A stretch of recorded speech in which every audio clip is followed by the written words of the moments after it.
And welcome back to the TSF Entertainment Channel. It's your boy Retro CG, and I am joined in the building tonight by my brother in arms, Mr. DJ Fresh Your Highness. What's going on, bro? What's going on, bruh? What's good with you today on this Friday? Oh, nothing. I'm just trying to see what you're saying. I'm just trying to see what you're saying. Yeah, I feel you on that one, man. Yeah, but Feel my week you. was good. I mean, it's Friday, so we made it. We here. We We here. made it. We We here. made it. We here to get So with into it with this us, episode. yes, with us inching closer to the season finale, it seems like it got here so quick.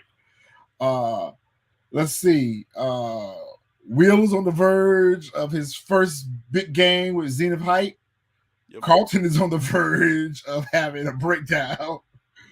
Vivian is on the verge of beating Erica's ass. So we're gonna hit you guys with the intro, and we're gonna be back to talk about this thing because we got some things to talk about. For sure. Hopefully we will have really be TV in the building with us tonight, and we will have the Bell Perspective in the building with us tonight as well.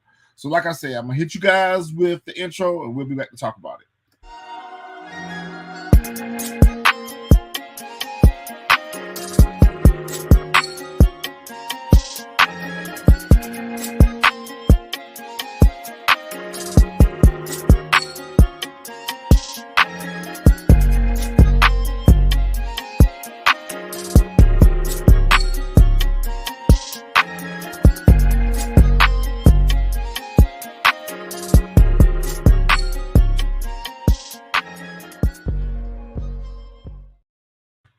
And we are back in the building, the place to be. All right. So, what were your thoughts on the episode? It was an alright episode. I'm glad that we got some of the backstories that we did. For some of the storylines that they've been writing all season. Um, and now we find, which I guess, of course, they had to drag everything out with Doc, but now we finally getting to this whole thing surrounding him and Will and all this other stuff. So I say overall, it was it wasn't that bad of an episode. Um, or I whatever. I feel enjoyed like, the episode. I enjoyed the episode. I mean, things are shaking up with the Banks family. Things are shaking up for the Banks family. So the episode starts off with Will and Uncle Phil. They're trying to reconcile things, and Phil eventually agrees to give Will him his space.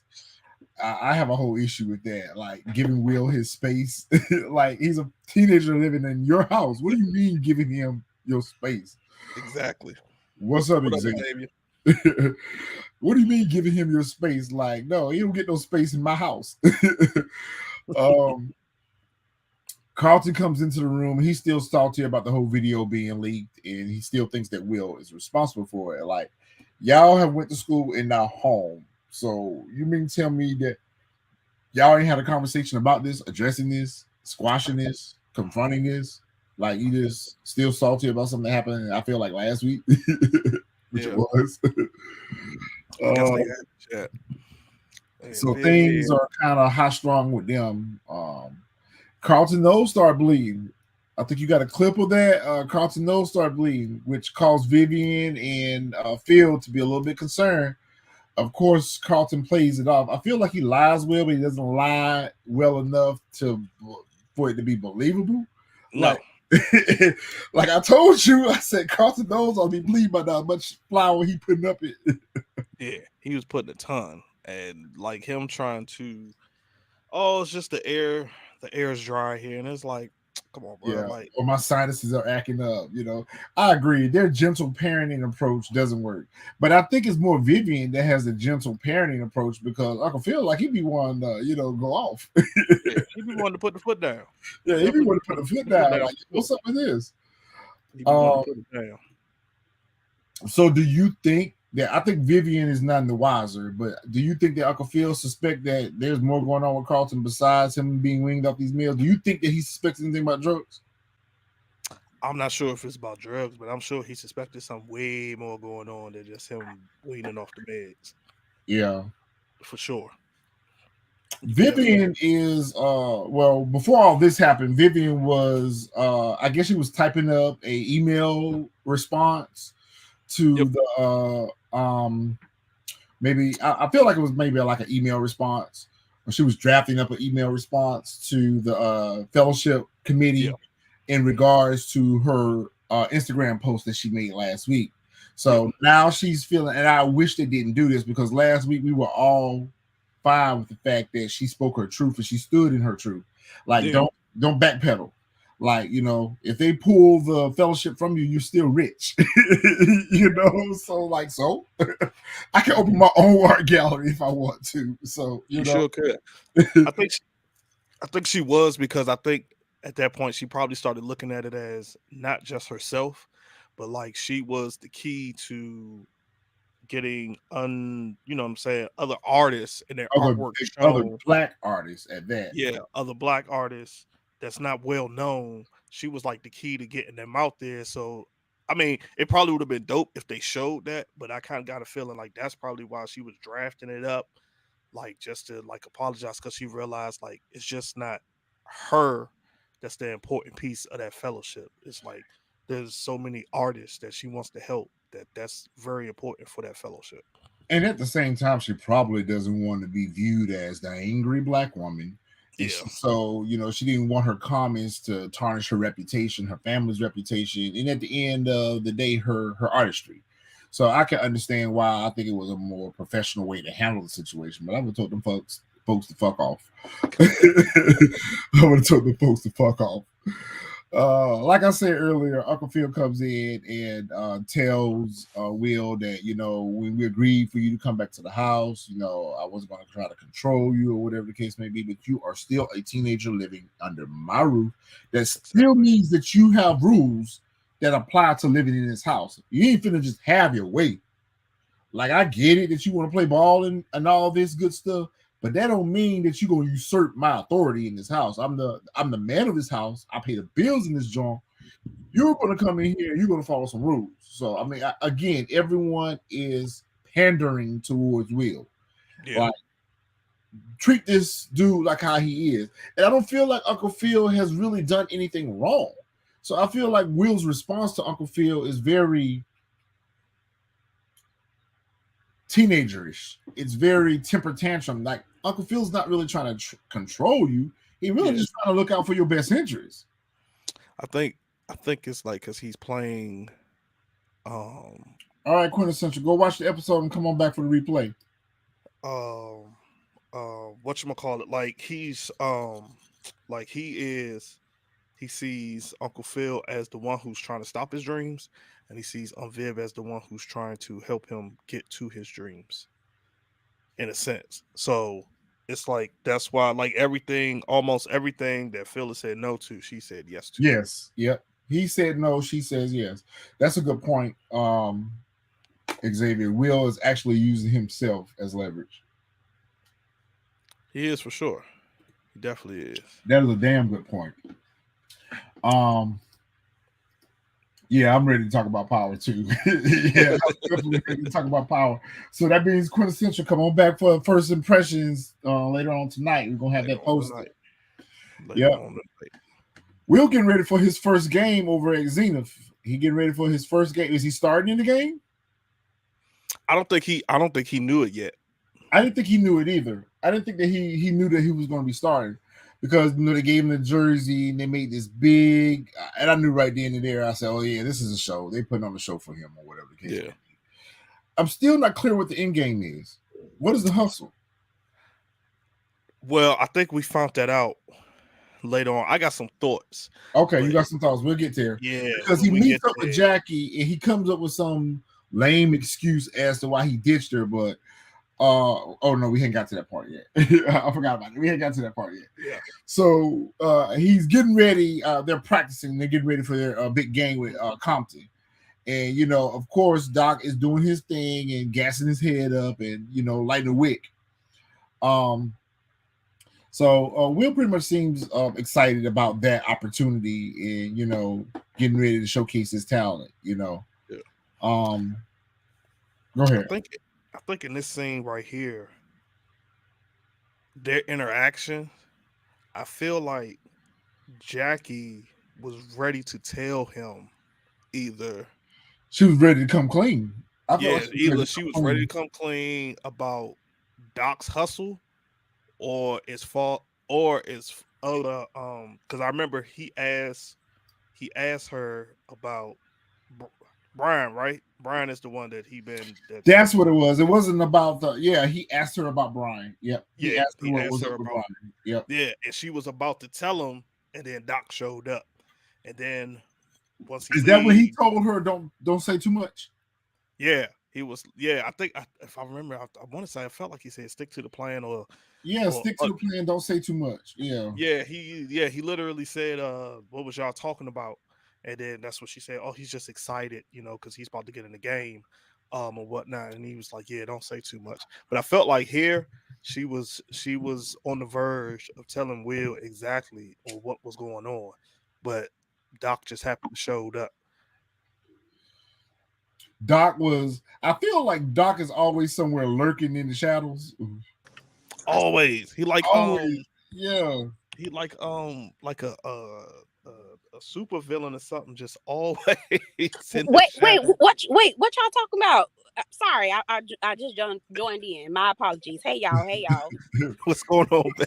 Damn. Sorry, we're on the road, so I'm trying to this gonna be the most. I don't know. I can't. When I need to go on mute, I'm gonna go on mute. But anyway, I wanted to contribute because I had a lot to say. So Well, the floor is yours. okay. Let's start with Lisa. I'm tired of her. I was actually really proud of Carlton for telling her off because she really has been giving desperation and desperation vibes, and somebody had to tell her. Somebody had to tell her. I'll leave it at that, and I'll let y'all keep going. Sorry, I didn't mean to hijack the conversation. Hey, Oh y'all. no, You're oh no, right. you all good. I mean, we just talking about this scene right here between Jackie and Will and the interaction and everything. That's all. I don't. I feel like I feel like I think Retro had called it that she was the ops already. She the ops for real. And I think actually what we were talking about right before you joined was we feel as though she's getting to a point where she's ready to come clean about being ops. And Mhm. she's not feeling as comfortable as being the ops. Like if it was anyone else, as part of the hustle, I get Yeah. my cut. But because she's catching a vibe for him or feelings for him or whatever the case may be, I feel like she's to the point where she kind of want to come clean because it felt like she was getting ready to be honest with him about what was up with Brian. Because remember, he asked her, what's up with Brian? Because I've been asking everybody around here, and everybody's tight-lipped about it. So, I felt like she was getting ready to tell him about it. And it seemed like Doc read the energy, I guess, because he was across the room. So He it's not like did. he Yep. didn't hear what they were saying, but he was like, Yeah. don't say too much. I Right. think, yeah, by the time when Will walked off, her facial expression, Her that's facial when he expression. asked. It was like, okay, well, what y'all was talking about? Like, Yeah, because she was you know what looking I'm like she saying? felt guilty. Mm-hmm. Yeah, but Retro, you had called that several episodes ago. You had said that she was gonna start feeling bad about being ops. You had called Yep. it. Yep. Um, what's this text all about? This scene here is Is when, Hillary laid up in the bed, love sick? yeah, Mm-hmm. love sick. She going through all the text between Jazz and Yeah, because I didn't everything. think they were new messages. So okay, she was going through old No. messages. Okay. They were all, you know how you do. You done broke up with your boo. You going back and looking at I miss you. Good morning, love. Good morning, babe. Good morning, sweet. You go back and you start reminiscing. That's what she was doing. But what? Okay, what are we feeling here? Are we feeling like she's kind of like wishing that they hadn't broke up? Because it doesn't seem like she's quite ready to move on. I think she was wishing. That's why she was going back through them, and like the other influencers, however you say that word, I'm tongue tied right now. That was in the house. They came and was like, "Yo, you gotta get out of bed. You've been in the bed for like what? I think they said like 3 days or something." Like, Mm-hmm. and then of course they were like, "Cause we ain't ate," which I was like, "Man, y'all grown, y'all cook." But I could.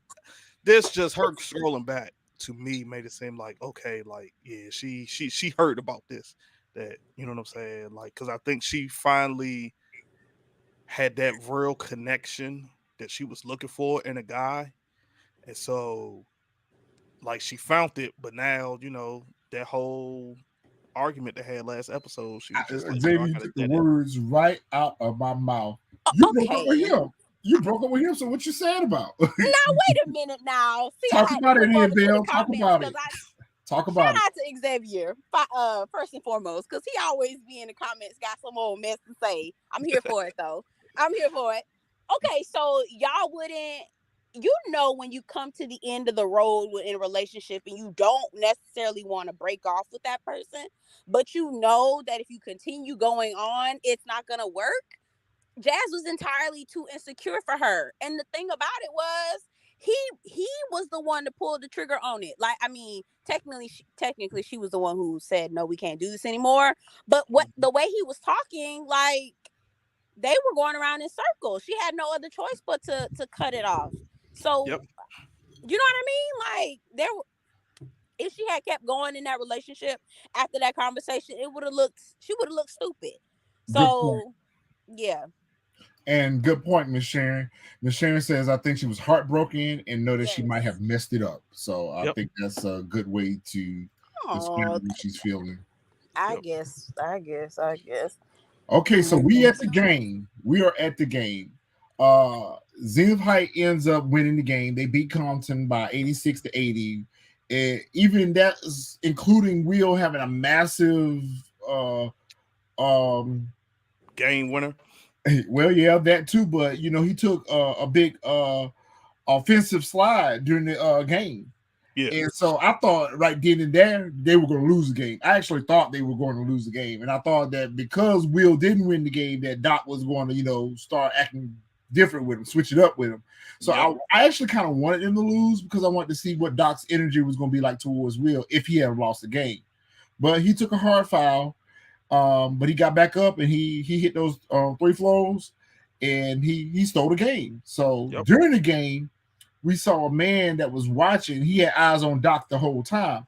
I wasn't clear at this point, did Uncle Phil and Jeffrey peep that then, or did they peep it as they were leaving the game? They peeped it after. They peeped it here. Yeah, that's when they peeped it. They didn't peep it during the game though. Because old boy and Doc had a loud confrontation, or you could tell they were having some type of confrontation in the parking lot or like the garage or something. Yeah. That's when but not during the game, no.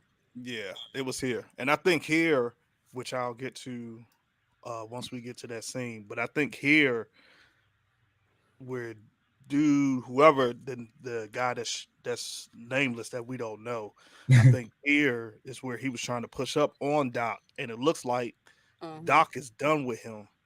Like he's like, yeah, nah. Like so do we think this is that's the energy I got. Do we feel like this is Brian's father? Do we feel like this is a rival AAU coach? Who's the guy? Oh, I feel like it's a bookie or something. Yes, that's what I thought. I thought somebody owed somebody money. That's the intensity that Doc had when he was looking at him during the game, and the way that the guy was interacting with him during the game. I was like, do Doc owe somebody money or something? Like, it was giving pay me. Yeah, it was giving like I'm gonna call in your loan, like I'm a loan shark. Yes. And I'm here to collect. Okay. Yes, he was. I'm here to collect energy. That's what that was. Yeah. I got a different vibe from it. The vibe I got from it is it's Brian's father confronting Doc about what's going on with his son. Oh, okay. I mean, I could, but I mean, when you look at this here, it's like because remember, this is after the game. Yeah, he's clapping. Yes, slow clapping, walking away. So I can't see that being Brian's father because he wouldn't be clapping like, you know what I'm saying? They won the game, because his son should have been the one that was starting. So that's why I was thinking that it could have been Brian's father, because Will took Brian's spot, and Brian was the one that was actually supposed to be starting the game.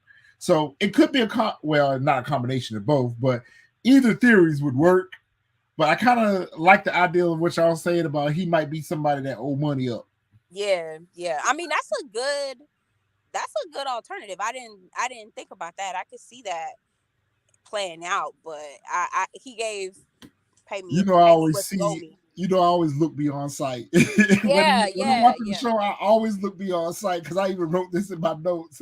Is this Brian's father? No, that's real. No, that's real. That's a good.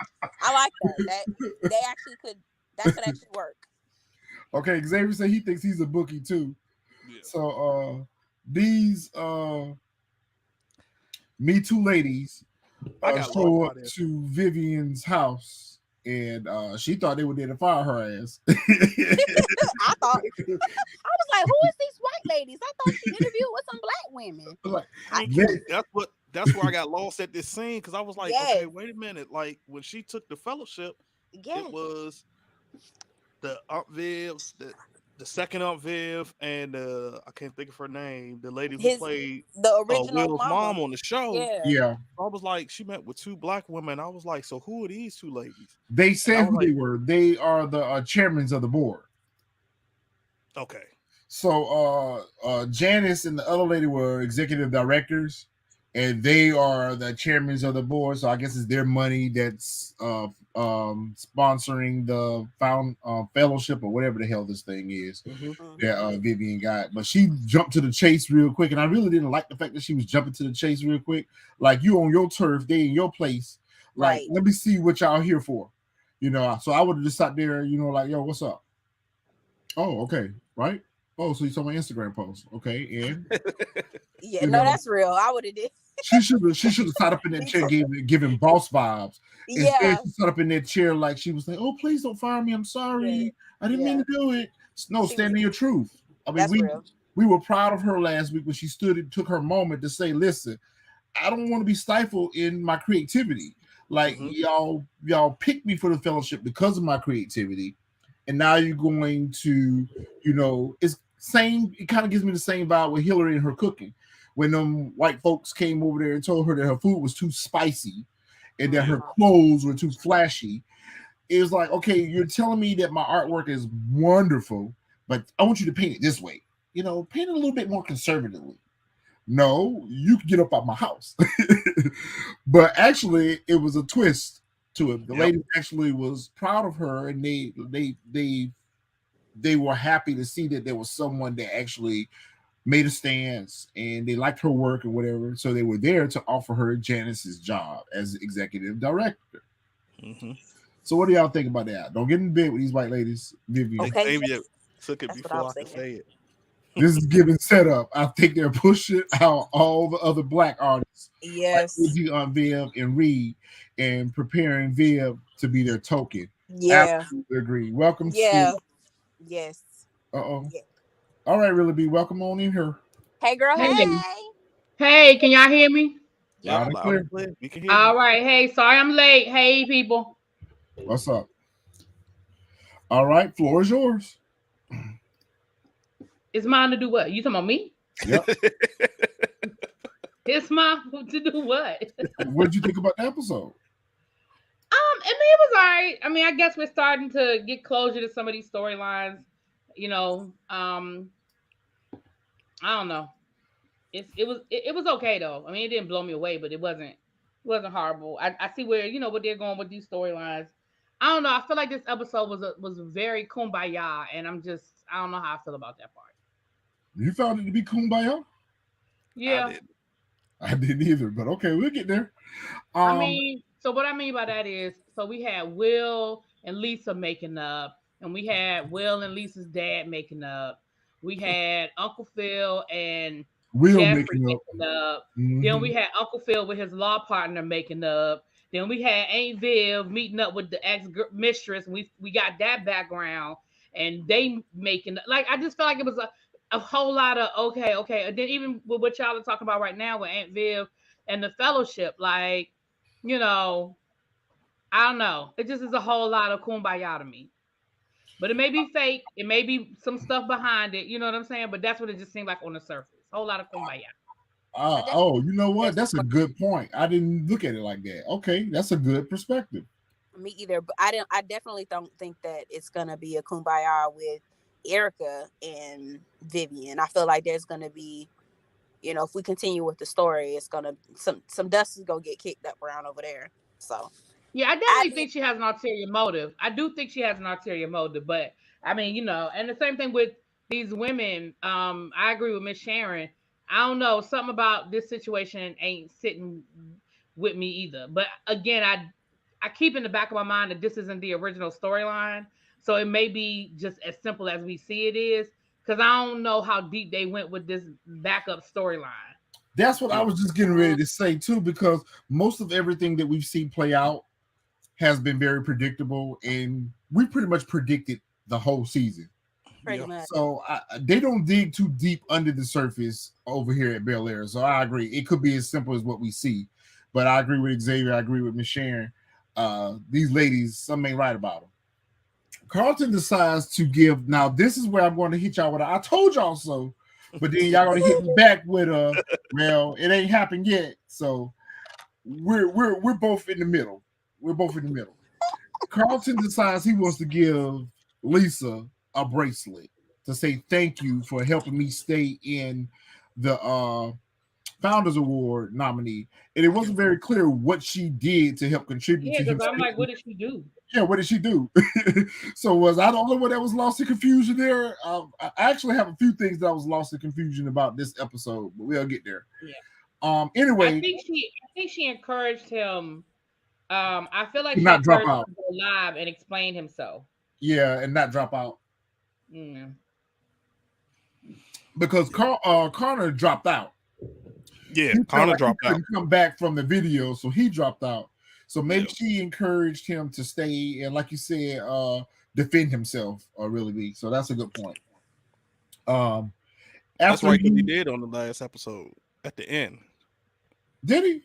Yeah, I think the last episode was when he did that live, and then at the end we was disappointed because he went on ahead and started snorting. Yeah, he did, because that's when he broke the pack open and started snorting. I guess I overlooked that part. I know I remember him snorting, but I overlooked the whole live part. Okay, all right, well that makes sense then. Okay, yeah, he went live. Yeah. Oh, okay. And y'all remember when? Okay, I know what you're talking about. That's when before him going live. I think when when they were at the bowling alley, Lisa was trying to get Carlton to open up to the BSU girl, and tell her what he was going through. I think at the time he didn't want to take her advice, but I think he decided he was going to use the advice when he talked to his mom, and then he went live and all of that. So I see what you're talking about. Okay. Yeah, man. It was like a combination of 2 episodes. Go ahead. Sorry. Oh no, you good. This scene though, I was confused because I was going by what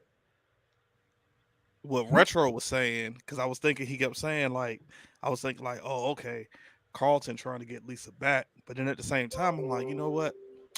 I don't know. This just might be a genuine thank you, or I was thinking like, you know what? He just high, so like he just did this because he was high. Like it was one of those things where he was just high and was like, let me just buy her this. Also getting lost in the moment, because now he sees this as a second chance for him to rekindle his relationship with Lisa. When he leaned in for that kiss, that was very off-putting for her. She was like, ew, don't touch me. Yeah. And she was like, Carlton, because she made it very clear to him when she said, I will always be your friend. Yes. She was like, Carlton, we'll always be friends. Damn. Don't look for nothing else. Right. So he left there with high hopes, thinking that, I'm going to get another chance. I don't know why the hell he thought he was going to get another chance, baby. She spelled it all the way out. You will always be my friend. Yep. Yes. And she almost looked like she wanted to turn away. When he She looked disgusted. I was like, damn. Yeah, that was crazy. It definitely was uncomfortable. Definitely uncomfortable. Yeah, it was uncomfortable. Speaking of giving awkward vibes, I don't know, maybe it's the casting of the actor, but I'm not feeling Uncle Phil's partner. He's so pompous and so arrogant. Like he's so, this is a partnership. So you are equally responsible for the business success as much as Philip is. But these little snide comments he be making about Uncle Phil abandoning the business and all this stuff or whatever.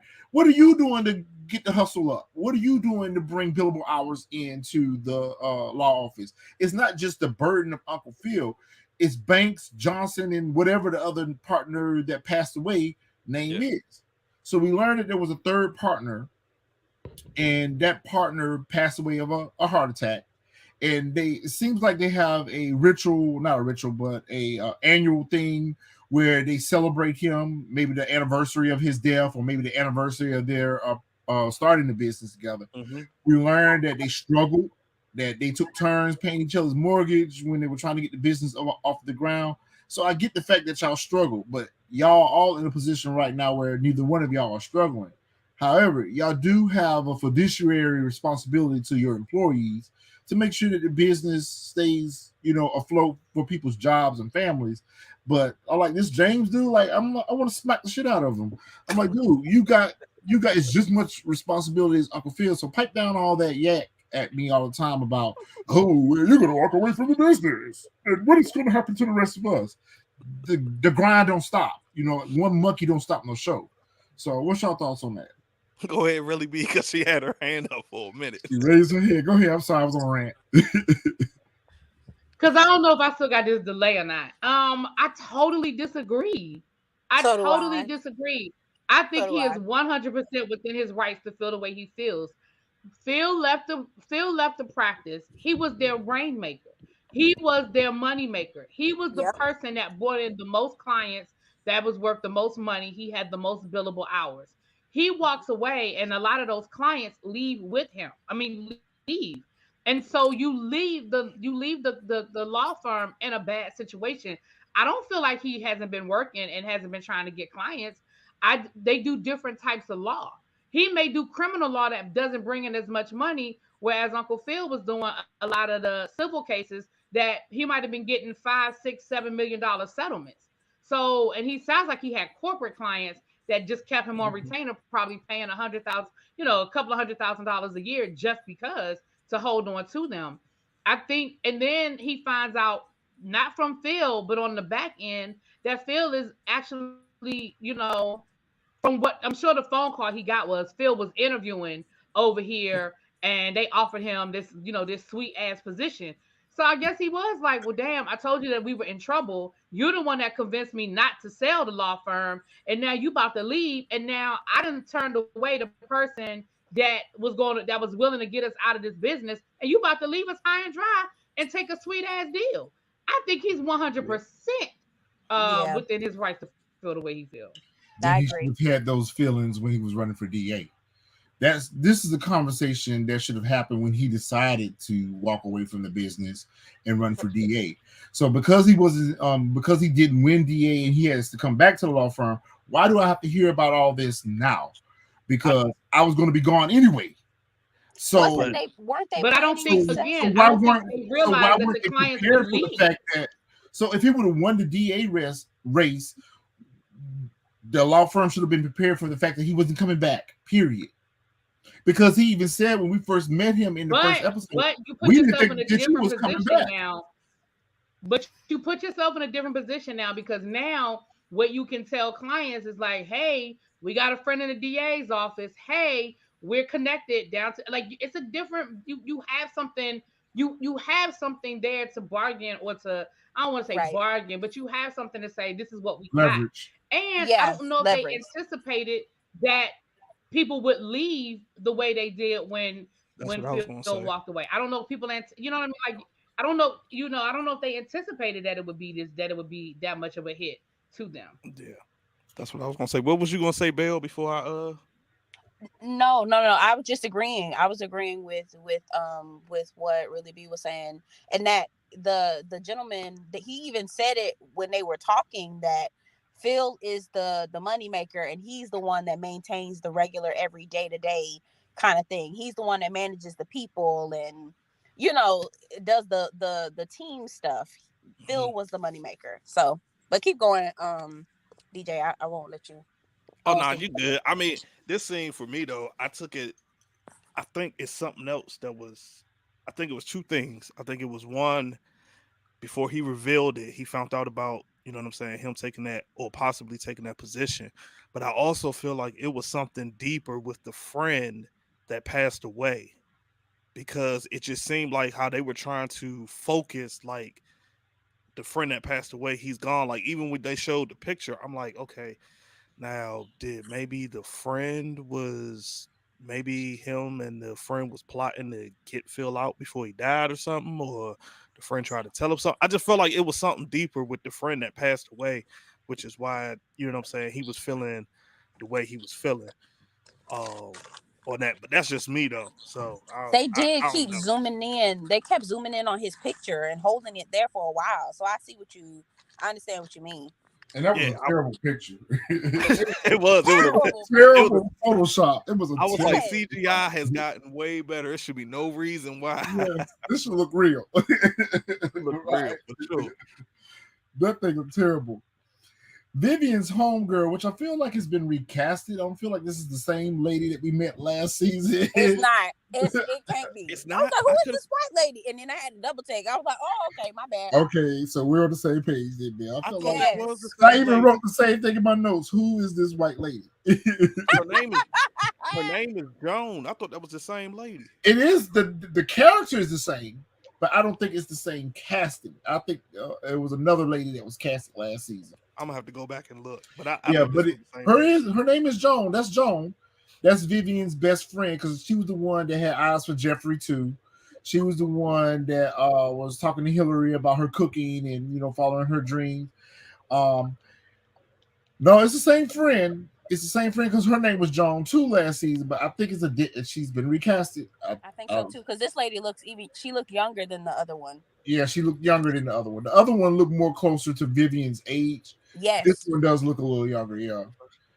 She's a really good recast. She's a really good recast because, she was not a recurring character. I think we only saw her maybe 1 or 2 episodes the entire last season.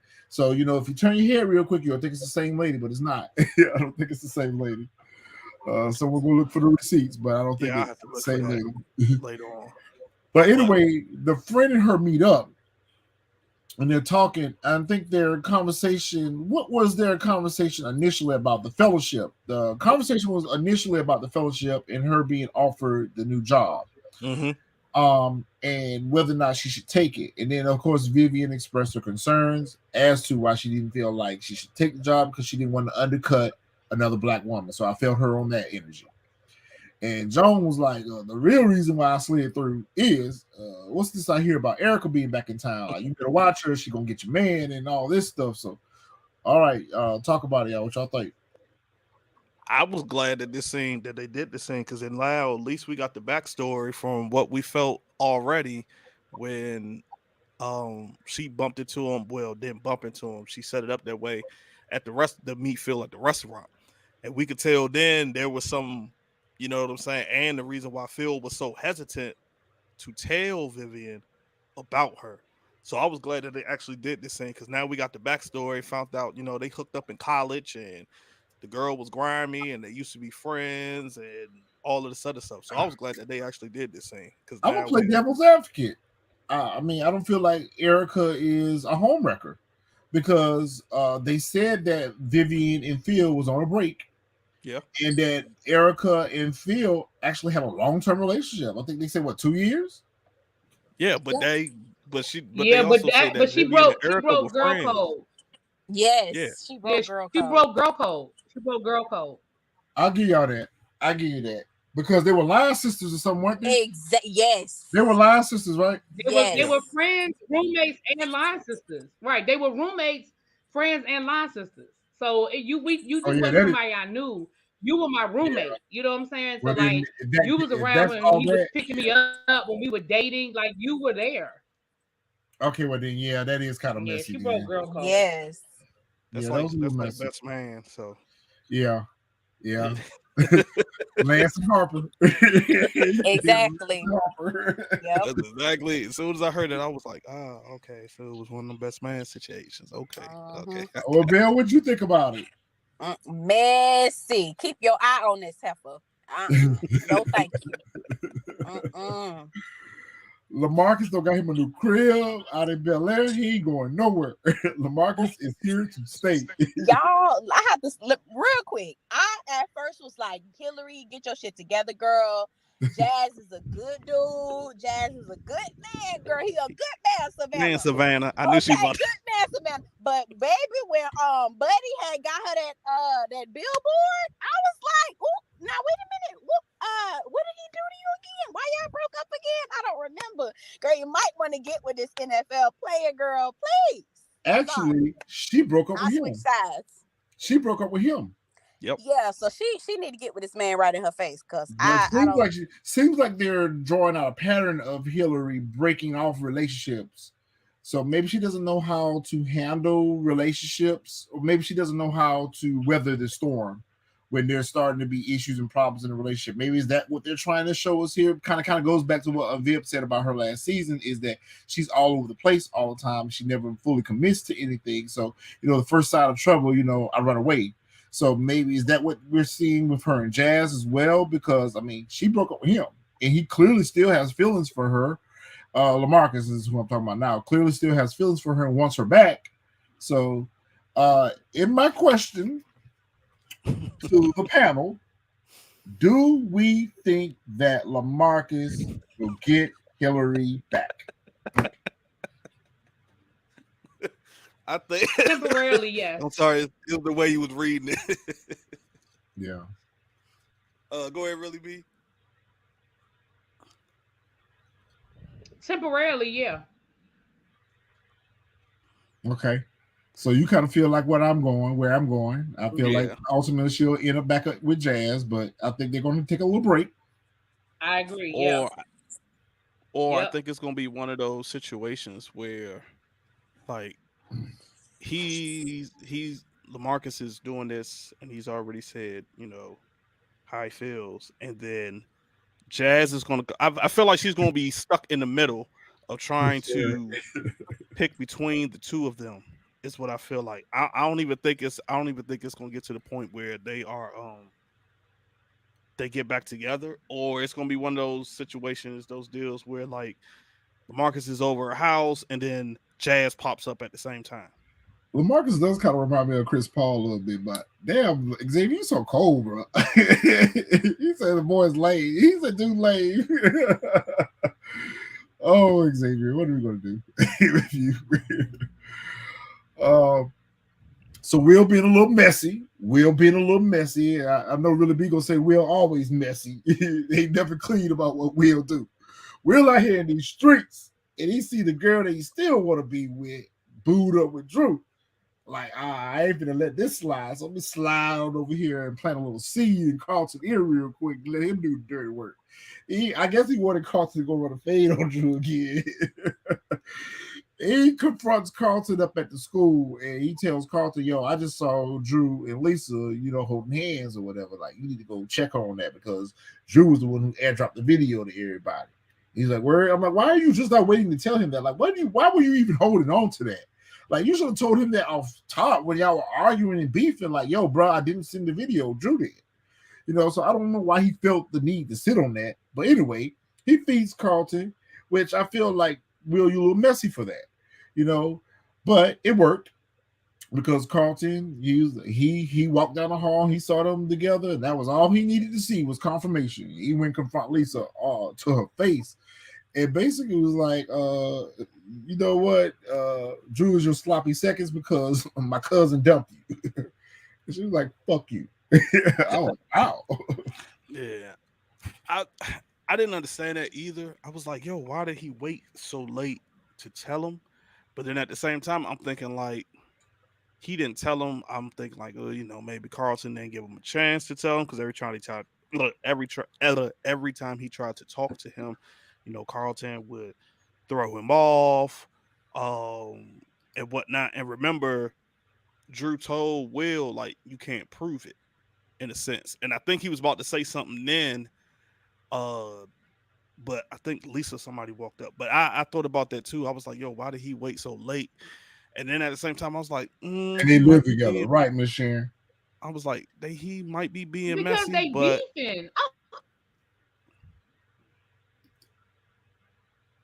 I mean, they beefing, but I still feel like you still could have told him. I wouldn't have said. I guess I'm the same because I wouldn't have said shit. You think I did it? You accuse me of doing it. I don't have any proof. So it's going to just look like I'm just trying to throw the blame on somebody else to take the heat off of me. You're not going to believe me anyway because you've made up in your mind that I did it. So you're not going to believe me anyway. I ain't saying shit. You figure it out. I agree, Jesus, Xavier. Xavier. God damn. I agree. I, Jesus. I agree. And I agree with you too, Michelle. That's the way I look at it. I mean, we I live disagree together. with that too.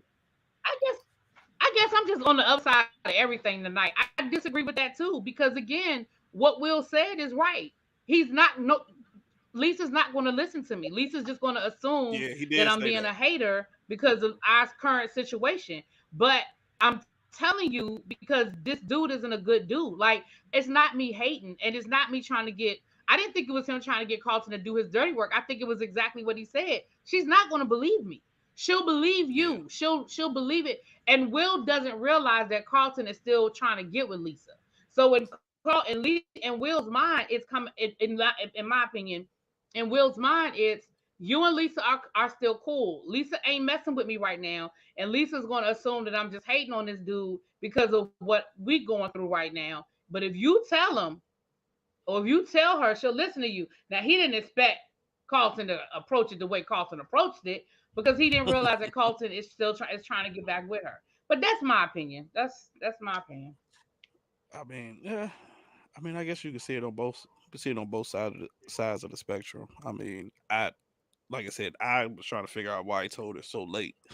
I couldn't figure it out, but like he did tell him, like, she's not gonna listen to me, etc. or whatever. But it was just very convenient how Will saw them in the hallway, and then that's when he decided to, oh yeah, let me tell Carlton to drop this bombshell on her about it. But of course, it backfired anyway because she didn't believe him.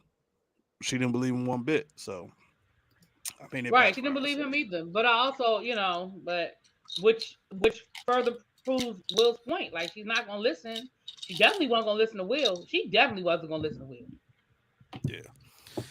So in this scene here, as we can see, I think that sparked what Lisa said to him to make him go back to Connor, because you can see in the when he was walking in the parking lot, he was debating on even going back to Connor. Like Yep.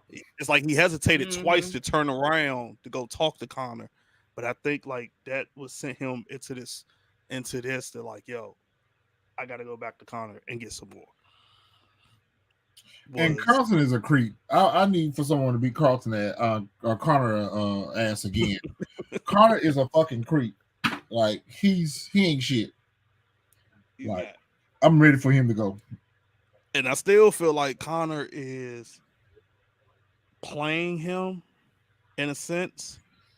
I feel like Connor is trying because, like, even though he dropped out, I don't know. It's something that just makes me feel like I'm he's probably going gonna to get power up. argued with this too, but I'm gonna say it. Go I ahead. feel like Connor is mixing Carlton's drugs. He's lacing Carlton's drugs. I do not feel like this is just Xanax that Carlton is snorting at this point.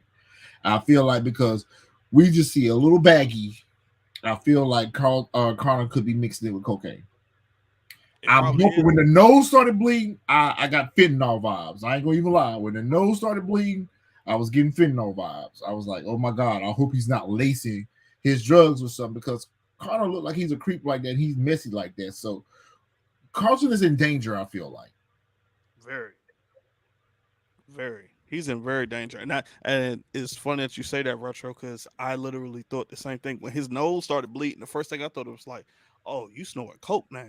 Because I Yeah. was like, "You didn't And he have no seemed nosebleeds surprised in the by first it as season." well. He seemed surprised by it as well. And that's not a normal side effect that we've seen since he was snorting the Xanax. That's why I thought that because normally when he was snorting, we haven't seen him manifest those type of side effects. So this is something new. He seemed to be a little off put by it as well. Yeah, and then especially the way he keeps snorting it.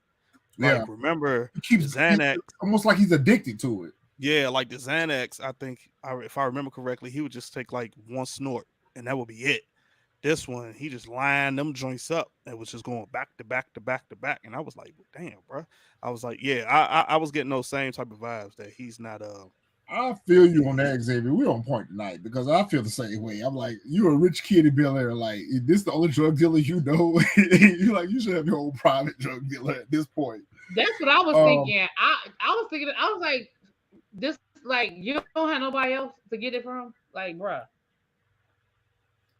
I mean, I guess he doesn't want to do the work. I guess he feels like that's like because he knows that's the easiest way. He never had to put in the work to try to find an actual like dealer or whatever. So he knows Connor can get it. He's been way before Will Right. got there. That's who he was getting it from. So he's just used to him as being the dealer. it depends on Xavier, not go ahead, Quattro. exactly. Go ahead. No, you got it. You Oh, just I was gonna say, Xavier. I was gonna say, nah. It depends on how much fentanyl is being laced in it. yep. Like if there's like a super duper small doses, like And it let's was just say, all fentanyl, yes. But if it yeah, was fentanyl mixed with Xanax, you know, I feel like there's some other addictive property that's being mixed in with the Xanax that's keeping him coming back. Because yeah, Carter was almost, this seemed like a whole setup. This seemed like a whole setup. It seemed like Carter was just waiting for that opportunity and that moment for Carlton to come right on back. I'm yep. luring you in. When he gave him the drugs, I thought to myself, like, oh yeah, he's baiting him. He's baiting him. He's putting bait on a hook and he's throwing it out there and he's waiting to reel him in. Because that was a whole setup. That whole going over to the friend's house or whatever, and they partying, drinking, and snorting and That's what I partying and felt drinking. too. They ran his pockets. I said that too. I said, "Oh yeah, he about to get his pockets ran," and took the man car. I said the exact same thing, literally. Ashley. So in Ashley's new class, we finally get a little time with Ashley, and I'm irritated with this week with Ashley as well. We finally get a little time with Ashley. In her school project, she has to partner up with a classmate to build a robot. The robot has to do three different things, as part of their assignment. She Hmm. gets teamed up with Olivia, and they're both giving each other the evil eye in the class, whatever. I say, oh no, they finna have conflict. And so when they sit down and start talking about the assignment, we learn that Olivia was like Miss Hughes too, and that was her favorite teacher, which I feel like that's not how they wrote it. That's not how they wrote it. And that she used to be Miss Hughes' favorite student as well, and she was a little jealous of Ashley. I felt like that was true. That she was a little jealous of Ashley because Miss Hughes now was giving the attention to Ashley. So there was a big misunderstanding on how they perceived each other. We learned that Olivia was not the one that snitched on Miss Hughes, Mm. but in my notes, it was not clear. They should have revealed who was the snitch. Talk about it. I got two feelings on this scene. One was I feel like I don't. At a sense, I'm almost feeling like she's setting Ashley up, like, or she's lying, saying that she wasn't the one who snitched, like, or maybe like she didn't snitch. Maybe she said it to her mom or something, and her mom said it to somebody else. But I still feel like it came from you somehow, some way, or you're trying to gain her trust and friendship, etc., whatever. So like you could try to get something else. Another thing from this thing, which I am hoping they are not writing it this way. I'm really hoping they not.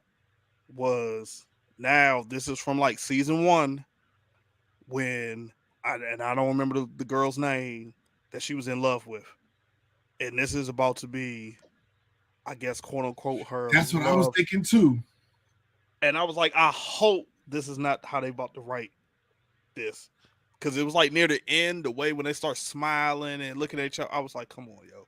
I was like, please don't tell me that's not the way y'all about to write Ashley again. Like we had that in season one. Like it's let's keep it moving. Like I'm hoping that's not the way. But I'm getting those vibes. But I could be wrong. I mean, who knows? We probably won't see more on this till like season three, since Ashley is barely in the show as it is anyway this season. Thanks. Really, me? I mean, this goes back to my kumbaya. So now she wasn't the one that snitched, and now they're going to be friends. I do agree. I felt the exact same thing at the end of this scene. I was like, "Oh, they getting ready to make them like make her have a crush on her, because I think the characters are too young for them to really take it too deep. But I agree. I definitely was feeling the same way. Like, okay, are they getting ready to make them like, oh, they like each other, and you know what I mean? But I also agree with Fresher Highness. That'll probably be season 3, because they don't move nothing fast when it comes to Ashley. So Yeah, it's probably gonna be season 3. Cause like I said, shoot, I was surprised she was even in it. I'm surprised we got this because I figured after the class scene that was gonna be it, and we weren't gonna see no more Ashley after that. So I was shocked that we had even got this little dialogue from either of them. Yeah, I think they need to revisit that. I think they hmm. need to come back to that. And like you saying, Fresh, it's gonna be season 3 before we even see anything about it. Yeah, that's gonna be. So Lisa's G Wagon doesn't start. I guess the battery's dead. Maybe it's the starter, maybe it's the alternator. It's going out in her car, and she's trying to get to the hospital because we learned that Angela is in labor, and she's trying to get out to the hospital. And Will avails his services, offers her an Uber ride, and she declines. She tries to start the car again, it doesn't start. Will comes back, he saves the day. He takes her to the hospital and he steps her through her. Because, I mean, we see that she's struggling with how she should feel about this. You know, I got a new baby brother that's getting ready to come in the world. Should I be happy right now? Should I be sad right now? So that was a very realistic, coming from a, I've been in Lisa's shoes, so I know how she feels. I know what this feels like when you see one of your parents that's passed, and your remaining parent moves on and starts a new life with a new family. You kind of feel like you're on the outside. You kind of feel like, okay, where my parent is moving on, but where does that leave me now? Because there's a new child that's going to be loved on and get all the attention and whatever. And especially when you're at a certain age, you kind of feel like you're going to be left behind. So I understood how Lisa felt in that moment. And then, Will was there to provide her support. Mhm. I understood it because remember, I think what season 1 she had said to Vivian that she didn't even like her stepmom anyway Yeah, she didn't or like her whatnot. stepmom. So I think it was just more so, her mom not being around. She's never liked her stepmom. So now that they having this child, remember he started running for DA and all this other stuff. So like I think if I remember correctly, she even told him like, you don't have time. You got all this other stuff going on. So I think that's where all that came into effect. And then also what I wanted from this scene or what I was hoping was going to happen, I thought especially like when she leaned and put her head on Will's shoulder, I thought at that point she was finally going to tell him exactly how she felt. Like that night she was going to tell him on the boat, I wanted that too. but didn't get the chance to. That's what I thought was going to happen.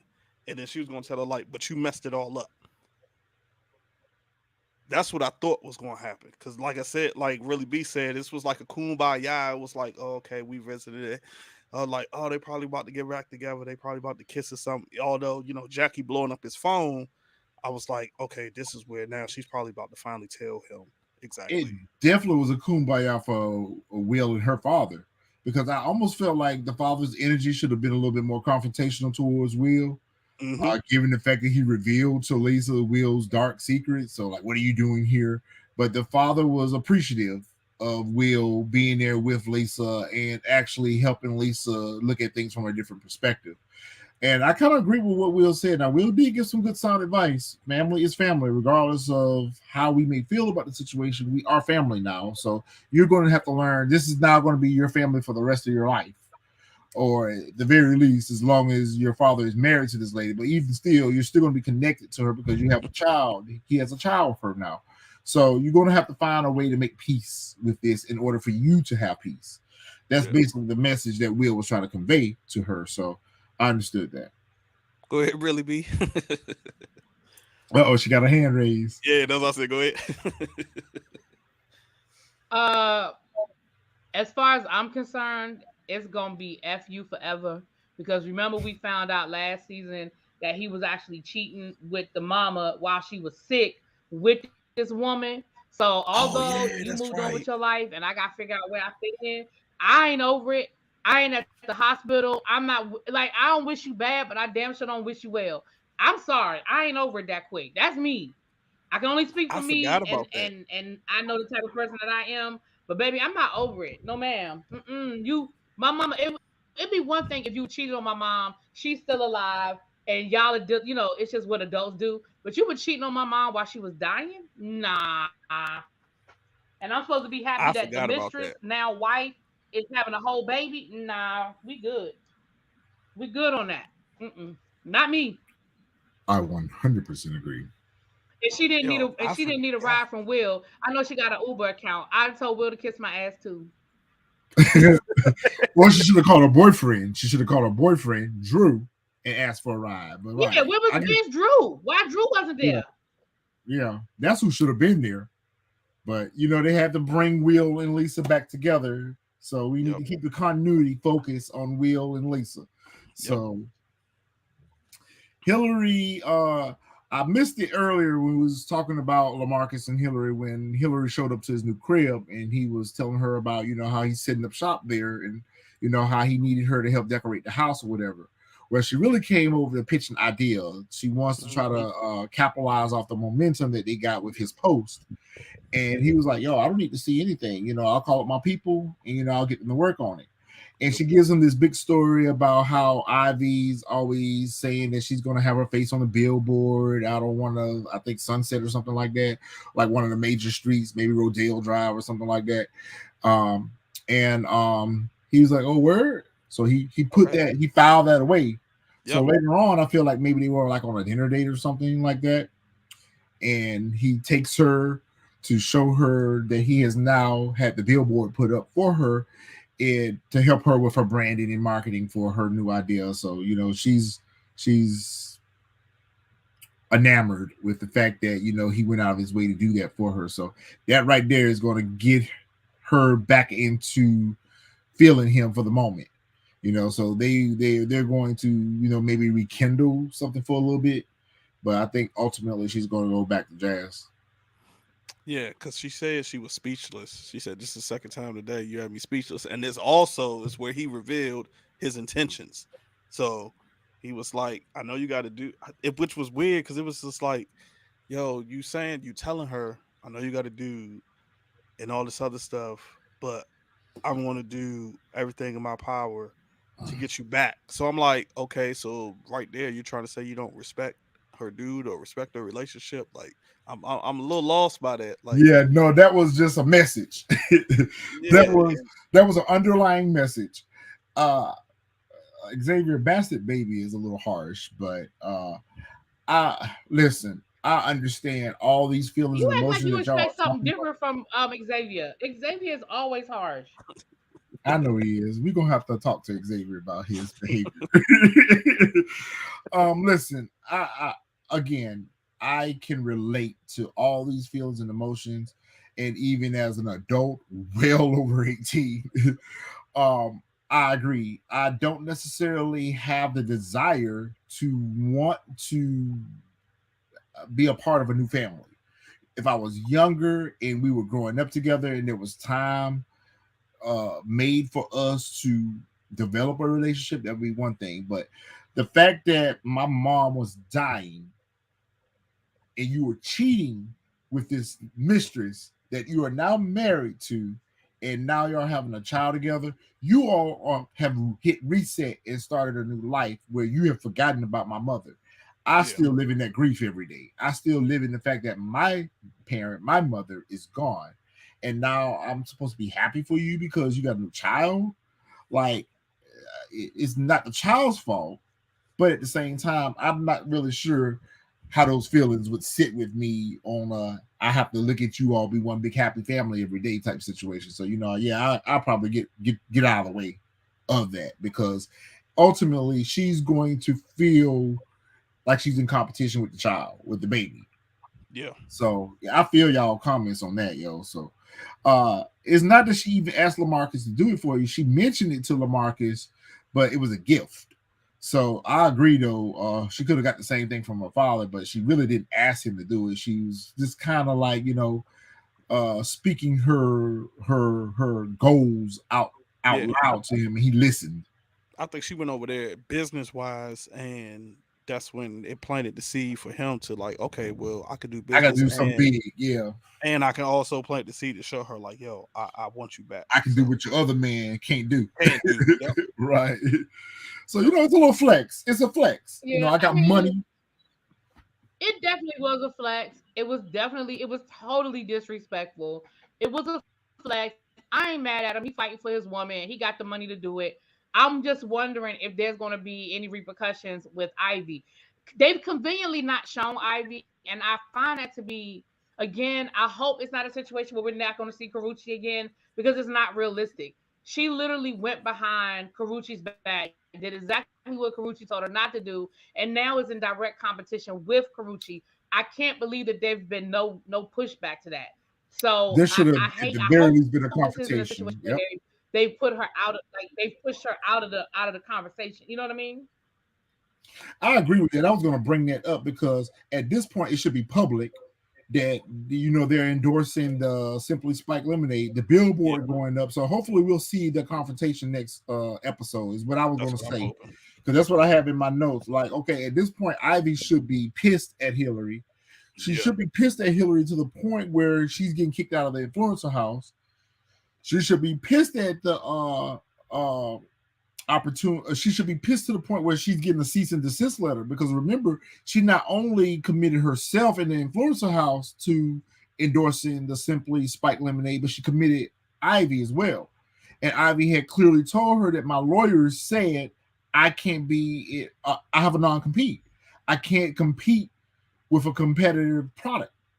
So I agree with you on that, really, B. I find that very unrealistic that Ivy hadn't, at the very least, sent her a rude text, a conversation, a phone call, or nothing like, yo, what's up with this? Thinking maybe, hopefully, we'll get that next episode. Yeah, I agree with you on that, Xavier. They do a very terrible job at using their recurring characters. Like, they speak on them, but they don't show them on camera, and they don't further their story along. I get that they're recurring characters, but they're important to the story, or otherwise you wouldn't introduce them on camera. So I agree with it. They do a horrible job at bringing the recurring characters back to the story. It's like they give us the introduction of them, but they don't develop the characters at all. They just speak about them. That's for sure. I agree. I agree. I think they do a horrible job. And unfortunately, that's the problem that you run into with shows like this, where, like you said, it seems like there is such a long hiatus. People take other jobs, people have other commitments, and I don't know how much of this is bad writing versus how much of this is people's inability to be able to complete the circle. You know what I'm saying? Yeah. Or they can't complete the story in the season that they're writing for. They have to drag the story out through several different arcs and seasons in order to do that. With the characters that they've introduced to us, at the very least with Reed, we could have had closure with that character this season. They moved on. Definitely. He's not a character that we need to stretch out through multiple seasons. We already know what he showed up for. We already know that what he was sniffing around for. They could have cleared his storyline up in one episode. So I agree with you on that, really, B. I agree. That man took other work, and now they, instead of recasting him, they want this. Sometimes directors and producers, they have a vision for a role to be played by a specific character, and they refuse to recast it. It's just like, I won't mention this person's name, but it's just like on other shows where we see that, they could have recasted this person if they want to keep the story going. But, when that executive producer or showrunner has in their mind that I want this person to play this character, I don't want to recast it. So they just don't know how to write the character off of the show. They just softly write the character off the show. They become Judy Winslow, they go upstairs and never come back. Yeah, that's just irritating. It is irritating. And it plays with our intelligence, because we're watching this and you just think that we're just supposed to forget about the character that you introduce us to. Like, that's what they do. We want to see more of the story that you were trying to tell. Like you said, Judy Winslow. Carlton took his ass over to Carter's friend's house. He was supposed to cop and go. He was supposed to cop and go. He was supposed to cop and go. He purposely left his wallet and phone and stuff in the car, which I thought that was kind of stupid, but he left all his stuff up in the car, whatever the case may be. They partying and bullshit. They having a good time over there. They drinking. They bottle popping. They snorting. They smoking. They doing it all. Carlton don't got high as he could ever get high. He's the highest in the room. He don't passed out at the folk house. They don't ran them pockets, and they don't went out on a joyride for his car with his car. That was a scary moment for me when he woke up. When he woke up and he looked around, the house was empty, and he went outside and everybody was gone. First thoughts for me was the police is about to show up. This is a whole setup. Carlton is about to get arrested.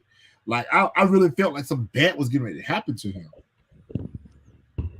Same here. I thought he was about to find one of them guys in there like OD'd, passed out, like OD dead. That's what I thought. The way he was walking around, I was like, when he was looking through the room, I thought somebody was going to be dead in that house. Yeah. I And thought Connor was going to be, I really thought it was going to be Connor or one of the other dudes or something. I agree. I thought this was about to be a really, really bad situation. I absolutely did.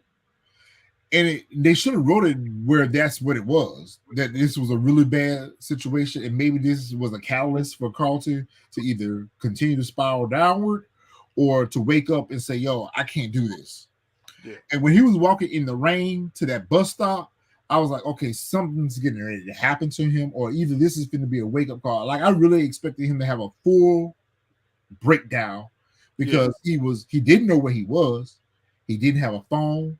He didn't have his car. He didn't have his wallet. I was like, okay, what's getting ready to happen with him? When he was sitting there on that bus stop, like, part of me felt like Jeffrey was getting ready to pull up on him, and then another part of me was like, I thought some thugs or someone was getting ready to pull up on him and rob him or something. Like, I didn't know what was getting ready to happen. So they wrote that scene very well, but I felt like they missed opportunities with this scene. Excuse me.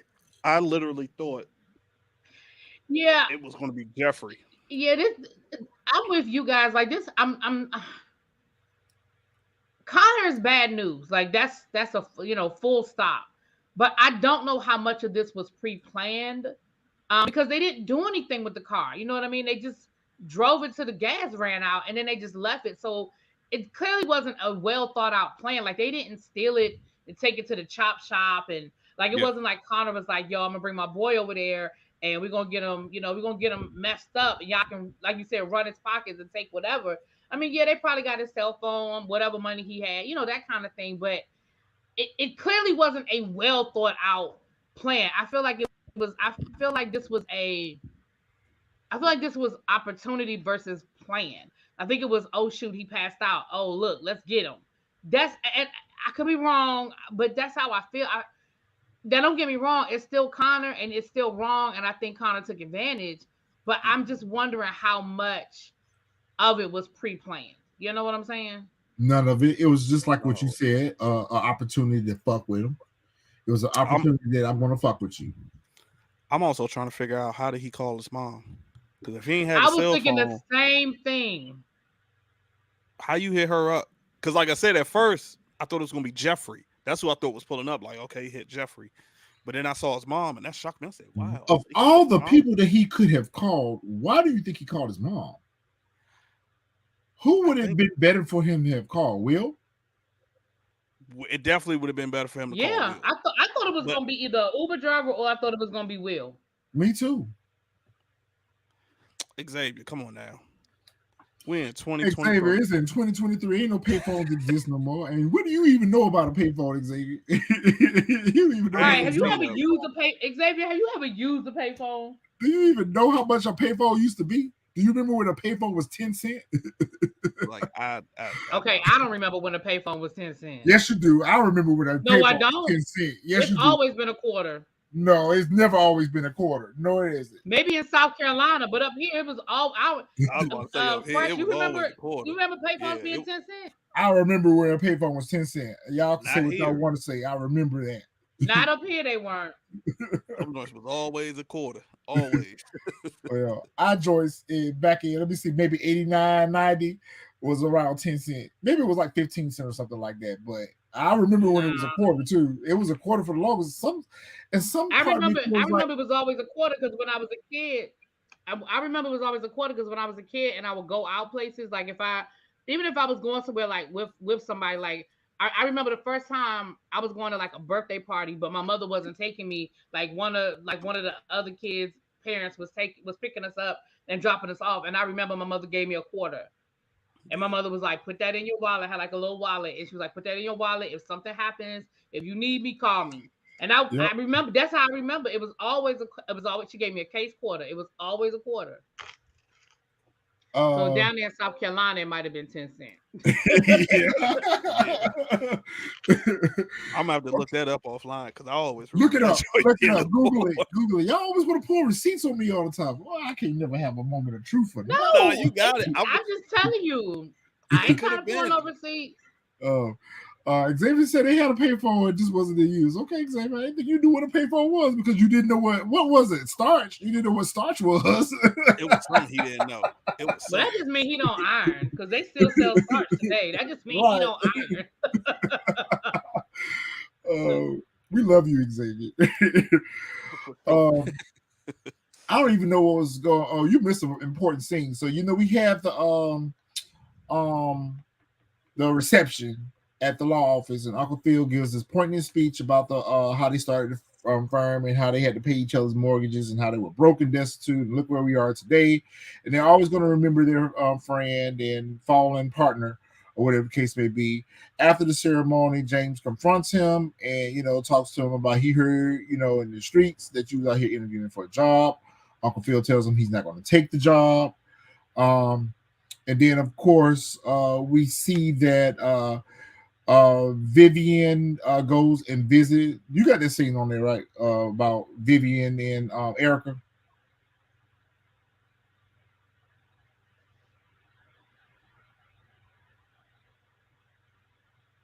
Hello? Did I skip it? I guess so. Vivian goes over to Erica's job and confronts her. And that's when we learned that, we kind of talked about it already, where they were lying sisters, roommates, friends, or whatever the case may be. During a break between her and Phil, she decides to start a relationship with Phil. Yeah. And basically, Vivian pretty much showed up and put her on notice and was like, listen, you back in my old man life right now. Don't try nothing because I know you up to no good. Yeah, she basically put her on notice like, if you hear on some F stuff, it's gonna be a problem. Like, I'm giving you notice. I'm letting you know. Like, no, we're not playing them games. Okay, Xavier says Vivian needs to get over it. If you're still with the man, which she is married to, and have kids with, you have no reason to be mad at Erica. Nah, bro. Nah. Shit. Nah, bro. You was grimy. If you was grimy then, you probably still grimy now. We got beef forever. Fresh, you said if she was messy then, she was grimy then, she's grimy now, right? Grimy then, you supposed to listen. 100%. I mean, look, she was already grimy in her approach to Phil. Well, she said that her interest was you would be a fool. You would be a fool not to keep an eye on her. You would be a fool not to keep an eye on her. And for me, if it was me in that situation, I do feel like in those situations, under those circumstances, yeah, she was supposed to reach out to Viv. Viv wasn't supposed to come find her. She was supposed to find Viv. For real. Like, that was really how that was supposed to go. If we were friends and there's a history there, yeah, I ended up with the man. But if you can work with my husband and you disrespected me in the past you broke girl code, let me say that, then yeah, you supposed to come and find me.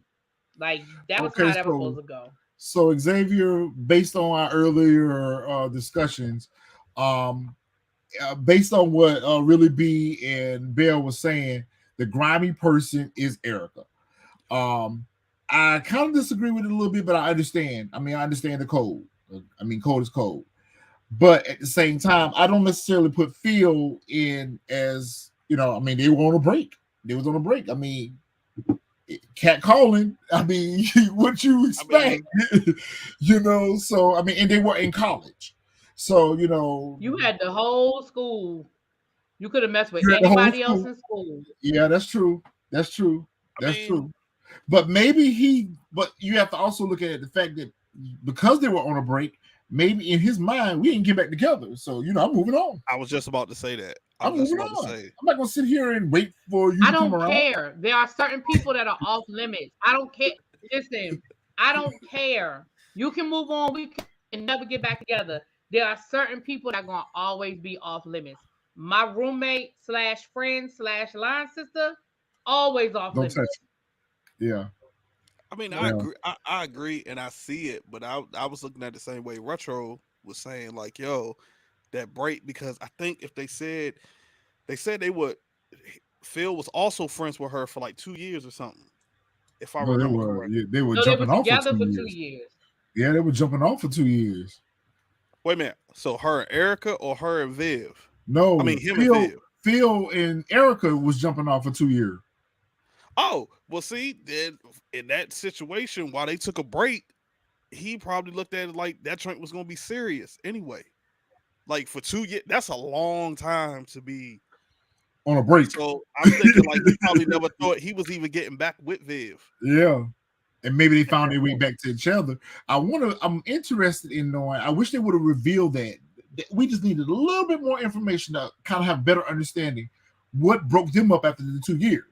Because if they were together for 2 years, I mean, like you said, that ain't no just quick break. They were together. They were in a whole relationship. Yeah. So we'll probably get that in season 3. Yeah, maybe we'll get that. Yeah, maybe we'll get some more story as to why they broke up. But Vivian told Erica, these hands are open for business. Vivian told Erica, these hands are open for business. Don't try it. Don't try it. Yeah, Erica gonna do something grimy, so I'm sure. Yeah, because she was like, "Oh, my interest in him is strictly professional." I'm like, "Yeah, you want to professionally ride." Viv was gonna have to just listen. I'm not an advocate of violence, but there's a time and a place, and I just feel like Viv is gonna have to whoop her ass.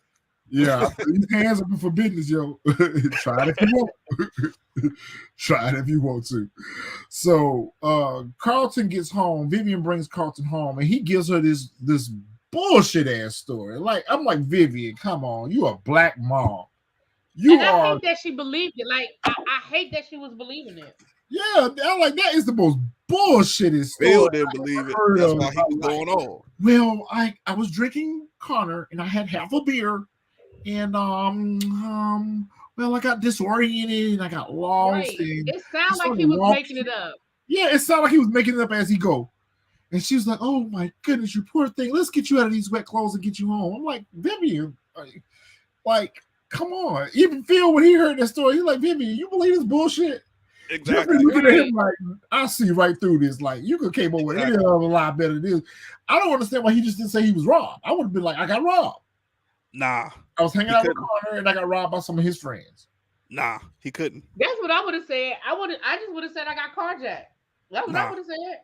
Nah, I can tell you why. It would have revealed too much, because especially knowing his father and the power and the connects that he has, right? Exactly. They would have done everything in their power to, one, try to find out who carjacked them or robbed them or whatever, and then if he would have implicated Connor, then Connor, I guarantee you, would have spilled everything. He would have ratted him out like that, like with no problem.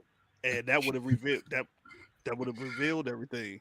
Key one say, VMD sorry with Billy.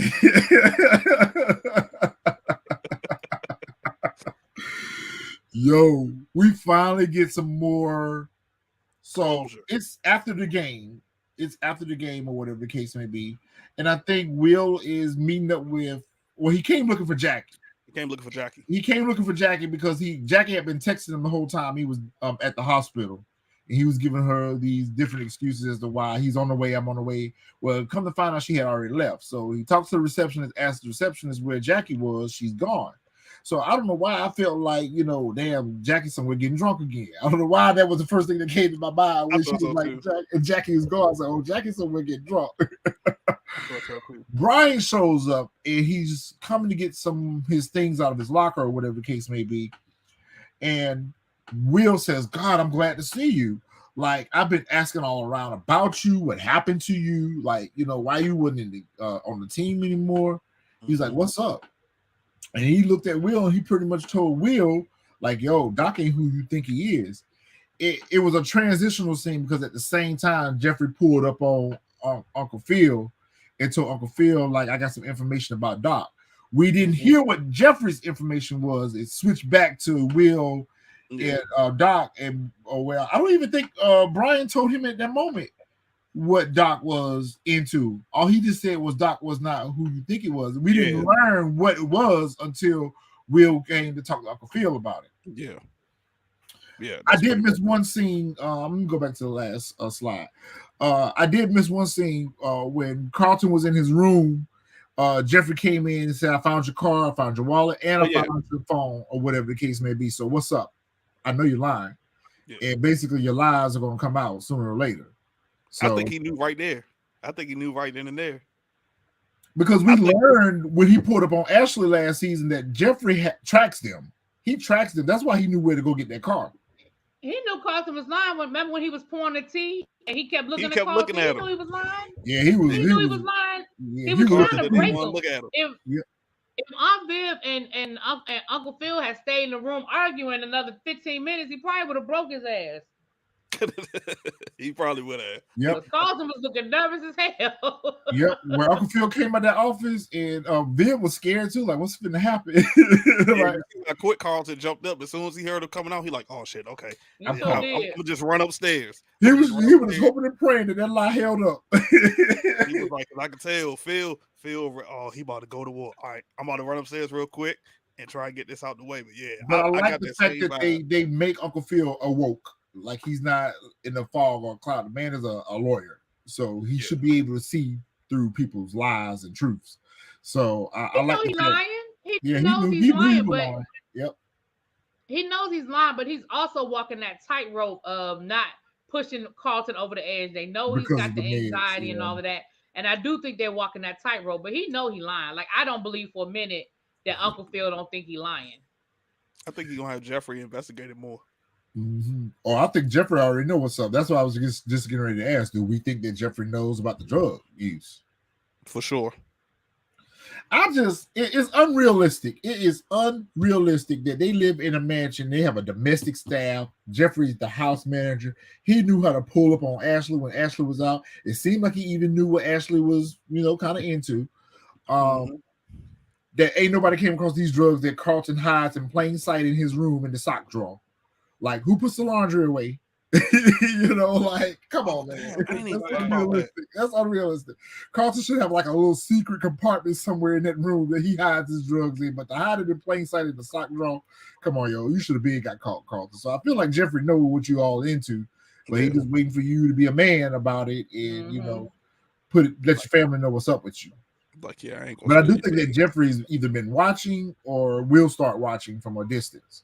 Yeah. Will come in there, you got to eat crow. Will got to come in there and eat crow. If I was Uncle Phil, I would tell Uncle Phil, oh, you do? Oh, you need my help? Oh, okay. Well, what about the independence that you asked for earlier? Oh, okay. Have a nice evening, Will. I'm busy right now. No, but Will comes in and tells Uncle Phil that Uncle Phil, I need to talk to you. I need to tell you about Doc. And that scene would have gave me a little vindication toward Will if he would apologize to Uncle Phil about how he had been behaving towards him. He needed to lead off with an apology first, and then tell him that Doc been what was it that he told Uncle Phil about Doc? He said that Brian was the one who told him that Doc was taking money from I forgot it's not Bettis, but basically to lean players towards their colleges and all that, like kickbacks or bribes or something, right? Yeah, he was getting bribes to push kids towards certain schools. Yeah, he was getting bribes to push kids towards certain schools, and now somebody is about to then that's what Uncle Phil said, and somebody's about to whistleblow, about to reveal everything. That's why, to go back to that scene where Doc was in the parking garage. I feel like at that point, because he says something where he says to that guy, "I'm done." I think Doc was, and now he's not doing that no more. This is a Or little that guy is the one that's going to be the whistleblower. this is a little underwhelming for me because they built Doc's character up to be very ominous and very dangerous. And I feel like what he's guilty of or what he's being accused of or what they say about him is a white collar crime. I mean, he's taking kickbacks and he's uh, uh, convincing or coercing players to go to certain schools. I mean, so I so think it's probably I something mean, deeper than that. I was looking for something more illegal. I was looking for something more like drugs, murder. I was looking for the character to have a darker motive involved. Like this right here, I'm like, okay, well, Uncle Phil's gonna sue the hell out of him and shut him down or whatever the case may be, unless they make it where this guy that he's arguing with mysteriously turns up unalive. Now that makes Doc more darker. Now that makes him a true villain. But like they built him up to be this big bad villain and an adversary for Uncle Phil, and they give him this small little, oh, he's taking kickbacks and convincing players to go to certain schools. Like, huh? Like I wanted him to be on some more dangerous type of villain type ish. And I'm not getting that from him. He's Rocky Bivens. He is Rocky Bivens. He is Rocky. But, he is Rocky. But we don't know what Brian told him though. I think, like I said, I still think it's something deeper than just him taking bribes. And I'm hoping that they reveal it on the next episode. But I just got that feeling it's because the way Brian approached to Will was just like, and then like I said, the way Will coming in, like Will looked like he about to damn near ready to cry. Like it's something deeper. Yeah, that's what I'm saying. That's why I'm saying it's underwhelming for me because Will looks like he's about to burst into tears. Now Xavier, Jackie was giving him that energy earlier in yep. You know what I'm saying? Like she was scared. Deeper. Like she was scared about something. Right, Xavier. The only thing that they can add to this to make this more suspenseful for us is if these players mysteriously end up unalive or missing, if they don't go to the schools that he advises them to go to. If they make it something like that, then okay, they make the character Doc a little darker. But the whole thing with JB, they never went back to him. Is he part of the con as well? Because JB is the reason why he got introduced to Doc. Like they scrapped that character. Now they made Jackie the ops. Like Will looks more terrified. He looks more like, oh, how am I going to get out of the mess that I'm in right now? I guess because it's a contract, so they could sue if he drops out of the AAU. Or they got Jeffrey. They can get out of it. Exactly. They got Jeffrey. They can get out of anything. Right. This is what I took from it. They got Obi. I got the strangest feeling. He's going to ask Uncle Phil to help Doc. Nah. I don't know why, but I have that feeling he's going to ask him to help Doc. Like, I don't know. I just got that strange feeling, like, because Will is so focused on his basketball career and making it that I just got that strange feeling like he's going to ask him to help Doc. No, I think Will has realized that I put my foot in my mouth and I've stepped in some ish. And but remember, Doc knows his secret. He knows his secret, though. That's what the nervous look is for. That's what the nervous look is for, because I don't gave this man my business. Now what do we do? So, yeah, they're going to have to pay Doc to go away. I think they're going to try to offer him some money to let Will be and go on about his business. That ain't going to be enough. Doc going to try some dirty-ish. Overall, not a bad episode, but I do kind of agree with what Really B was saying. Now that she broke it down in such a way that I didn't see it while I was watching the show, it really was applying closure to a lot of the conflicts. And I'm like, we're only on episode 8. Usually they don't do that until like episode 9 and 10. They apply closures to story arcs for this season to prepare or set up for story arcs for the next season. So it's going to be interesting to see how this season ends. I'm thinking maybe this season they ran it so fast because remember what, after the first episode they had got renewed for season 3 already. Yeah, they're renewed for season 3 already. So hopefully I guess they was trying to hurry up and get through the season so they can start taping season 3. Before we Or wrap start up, let me writing. ask y'all this question. What is missing from this show? Is it more action that we need? Is it more suspense that we need? It's a drama, but I don't feel like it's heavy enough. You know, I feel like the Reimagine, it should be just a slight bit more darker. What's missing? It feels like something's missing when I'm watching it. I think it's because, well, for one, I would think love to have like, go ahead, really B, while I ponder this. Go ahead. no, go ahead, finish your thought. Go ahead, finish. I, I know one, like I know it's a drama, but I think like they could like mix a little bit of comedy in it, just a tad, just to I don't you know want the what I'm saying. comedy. No, I'm saying not. I'm not saying like comedy to where like they're making jokes, but like you know what I'm saying like soft sort of thing. But I think what's missing is I think it's because it's the simple fact that like you said, everything is like literally centered around Will, and then we get these characters and the storylines cut off so quick we don't get a chance to know exactly what's going on. Like you said, the Reed character, you could have stretched that out more. That would have been your more drama. The JB guy that brought Will into Doc, that could have been another character. Could have stretched that out a little bit more. That's more drama. Uh, I think like they just we still, you know what I'm saying? Like even with Ashley, we don't have enough with Ashley. It's just always Will. It's like the show to me is focused around Will, Carlton, and Phil. Like those are the 3 main characters Just that we starring get Hillary. storylines from. And it's like Viv, then Hillary, and then Ashley, they become second fiddle. But that's just me. All right, really, B. What's missing for you? I'm sort of similar. Uh-oh. What just happened? No, Oh go no, you ahead. good. You good. Oh, I was like, sort of similar to what Fresh just said. I'm just gonna word it a little differently. I feel like they didn't press the gas this season. So they had the foundation, but they didn't push it far enough. So for example, like you said, this whole Doc, I think all of us anticipated that this Doc storyline was gonna be way darker and way deeper. Like I feel like Mhm.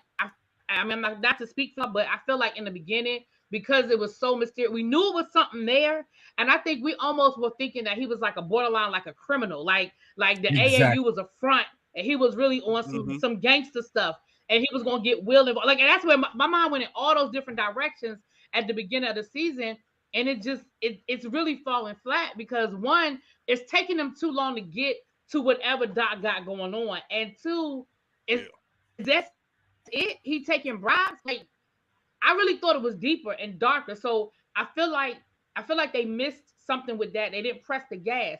The storyline with Ashley and the teacher, they could have pressed the gas with that. That was like 2 episodes and we were done. All of us were excited to see Ashley, on the show. And I feel like they just gave us this glimpse when they could have went deeper with that storyline. Like that's something as a teacher, that's something that is going on across the country that like literally in the state of Florida, it is a felony now for teachers to expose students to books that are on the banned list. Like, so I just feel like they didn't go deep enough with it. The storyline with Carlton, and his, like what they're doing now with the drugs.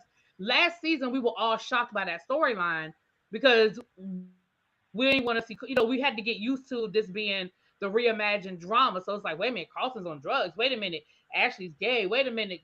Like we had all these different things. And I just feel like they did not press the gas. I almost wish that they had just recasted Michael Ealy's part and gave us that storyline that I know we all knew was going to happen. We knew what direction they were going in. So I just feel like they had a lot of stuff. I really wish that Uncle Phil would still beefing with what's it face's dad. Yeah, Like he because just that dropped gave out it of the race and they substance. just left it there. But I really wish, yeah, I just feel like I feel like they're giving us this foundation, but they didn't press the gas. So I think that's what's missing. I don't know if they would. I don't know if they. I don't know, because like you said, this is supposed to be dark. It's reimagined. It's supposed to be this deep drama, and they gave us that last season. I mean, Will running from drug dealers. We had somebody pop up unalive. We had Carlton, a drug addict. We had Uncle Phil in the middle of this running for office and all of the stuff that went along with the political side. We just didn't get that this season. It was the And we had foundation. Jeffrey, They borderline pressed. hitman. Right. Yeah. We had Jeffrey introduced Yeah, us as we a had borderline Jeffrey last hitman. season, like was straight up. Yeah, yeah, he I was think they straight up tried like to. on some 007 shit last year, and we Yeah. just didn't get Yeah. I none of think they that try this to season. fill.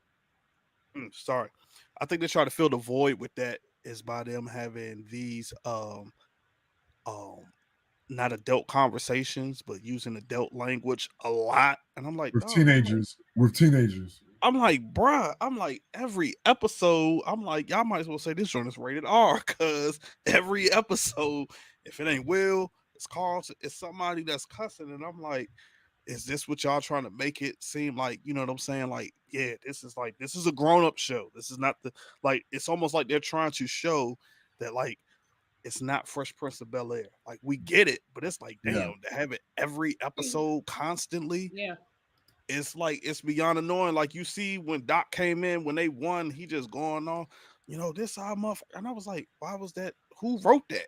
Like, Yeah, who wrote that? I said the same thing. Who wrote that and but why? they've been doing it I was all like, why? season, I and was that's like, what I'm why? saying. They wrote. You can tell. First of all, I would like to know who's in the writers' room. Do you have teenagers in the writers' room? Because these are adults writing for teenagers, and I don't mean any harm, but even in a school, that is just not acceptable. Do kids cuss? Absolutely. Do they cuss in the hallway when I hear kids cussing all day long, walking up and down, but they Yeah. don't cuss in my classroom. They damn sure don't cuss in front of me. Not the way Will was cussing when he got mad and he was talking in front of the advisor.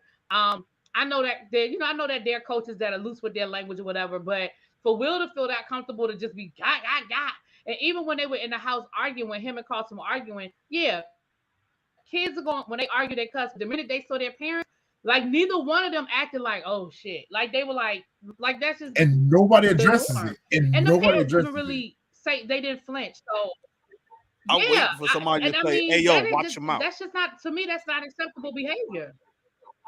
Yeah. And the Yeah, fact that the teacher didn't address it. I was going back to that episode too, and you beat me to it. When they was at the BSU meeting and he was cussing in front of the advisor. I'm like, I expected her to actually address that in that episode, but the fact that nobody addresses it, yeah, they just no, it's not, act like it's Xavier. It's normal not language. realistic to the culture. Uh-uh. It's not realistic to the culture, Xavier. I'm sorry. I hate to be the one to tell you, but it's not. I I mean, mean, I don't teach at a If this private was the school, but I went language to a that they private were school. using, if this was the language that they were using in private moments when there was just scenes of Carlton and Will, I can accept it better. If it was scenes where it was just them, the teenagers, then yes, I can say that's realistic. Because going back to what really be said, that teenagers are going to curse all the time, or whatever. yeah, But in the presence of adults, it's unrealistic. it's It's especially for us. We grew up in the era where you didn't say darn in front of an exactly adult. like We grew up in the era where you got slapped in the mouth for raising your voice. So Yeah. exactly. in my I'm damn near household, 40, and I don't even curse in front of my damn mama. exactly. Like, it I'm might slip over out a 40. time or two, I'm but over it's 40 rare that I and do. I don't cuss in front Over of my 40. parents. Yep. For one, Yeah, I'm over respect. 40 and I don't cuss in front of my parents. For Yeah, I just one, don't do for it. I don't respect. do it. And And two, the reaction. Yeah. mhm. Exactly. Like, pops, maybe. Like, that's different. But like, what? And my other elders, my aunts and uncles, that Try Oh it if you yeah, want to. definitely not. Never. I be Try it having to if you catch myself. Try it if you want to and see what happens. But really, B, you actually answered my question very good. You actually my question. They did not press the gas. So hopefully we get a little gas person on episode 9, episode 10, and maybe we'll be back for season 3. So any other final thoughts, guys? I mean, Nope, what we I'm got? good. What, 2 more, right? 2 more episodes, I believe. Right. You couldn't even use the word lie. Right. I remember all that. Yo. Fib. You had to say fib. Yeah, that was like a curse word telling somebody they were a liar. My mama was like, "Don't you call nobody a liar." Saying shut up. Saying, I was gonna say, "Shut up, shut up," when Yep. you popped in the mouth. Shut up, we'll get you popped in the mouth. What are you talking I about? remember I used to get popped for saying hell, and I would be like, "Mom, it's in the Bible." Yep. Damn. Yeah, I remember the first time I said damn in front of my grandmother. She was like, what did you say? I was like, damn. She like, say it again. I'm like, never mind. I use that Right, too. I'll be like, "That's what beavers make." All right, guys. As always, we appreciate you coming through. Like, comment, subscribe to the channel, and share. It's an easy and super appreciative way to support our channel. And we'll be back next week. For those of you who watch Power, please come on back tonight for our first impressions. We're going to jump off here and do our first impressions. Be back Sunday at 6 p.m. Eastern for our live. Hopefully, we'll have the whole panel next week, and we'll be here to talk about Power Book 2. Other than that, we'll see you guys next week. Salute.